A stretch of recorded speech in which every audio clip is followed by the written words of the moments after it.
High command ಹೇಳಿದ್ರೆ ಹಿರಿಯ ಸಚಿವರು ತ್ಯಾಗ ಮಾಡಬೇಕು. ಹೈಕಮಾಂಡ್ ಬಯಸಿದ್ರೆ ನಾನು ಕೂಡ ತ್ಯಾಗ ಮಾಡ್ತೀನಿ ಅಂತ ಹುಬ್ಬಳ್ಳಿಯಲ್ಲಿ ಸಚಿವ ಎಚ್.ಕೆ. ಪಾಟೀಲ್ ಮಾತನಾಡಿದ್ದಾರೆ. ಸಂಪುಟ ವಿಸ್ತರಣೆ ನಿರ್ಣಯಿಸಿದ್ರೆ ಹಿರಿಯರು ತಲೆಬಾಗಬೇಕಾಗತ್ತೆ. ಹೈಕಮಾಂಡ್ ಹೇಳಿದ್ರೆ ಹಿರಿಯ ಸಚಿವರು ಬಿಟ್ಕೊಡ್ಬೇಕಾಗತ್ತೆ, ತ್ಯಾಗ ಮಾಡಬೇಕಾಗತ್ತೆ. ನನ್ನನ್ನು ಕೇಳಿದ್ರೆ ನಾನು ಕೂಡ ತ್ಯಾಗ ಮಾಡ್ತೀನಿ ಅಂತ ಹುಬ್ಬಳ್ಳಿಯಲ್ಲಿ ಕಾನೂನು ಸಚಿವ ಎಚ್.ಕೆ. ಪಾಟೀಲ್ ಹೇಳಿಕೆ ಕೊಟ್ಟಿದ್ದಾರೆ.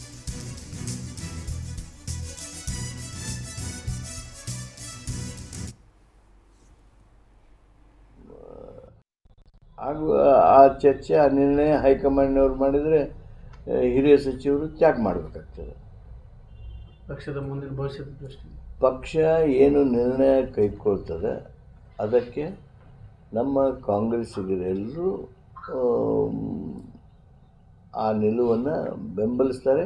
ಪಕ್ಷದ ಹಿತದೃಷ್ಟಿಯಿಂದ ಏನು ಆಗಬೇಕು, ಏನು ಮಾಡಬೇಕು, ಪಕ್ಷಕ್ಕೆ ಒಂದು ಉತ್ತಮವಾಗಿರ್ತಕ್ಕಂಥ ಇಮೇಜನ್ನು ಕೊಡೋದ್ರ ಸಲುವಾಗಿ ಹೈಕಮಾಂಡ್ನವ್ರು ಏನು ನಿರ್ಣಯ ಮಾಡ್ತಾರೆ ಆ ನಿರ್ಣಯಕ್ಕೆ ಹಿರಿಯ ಸಚಿವರು ಒಪ್ತೀವಿ, ಕಿರಿಯ ಸಚಿವರು ಒಪ್ತಾರೆ. ಹಾಗೂ ಆ ಚರ್ಚೆ ಆ ನಿರ್ಣಯ ಹೈಕಮಾಂಡ್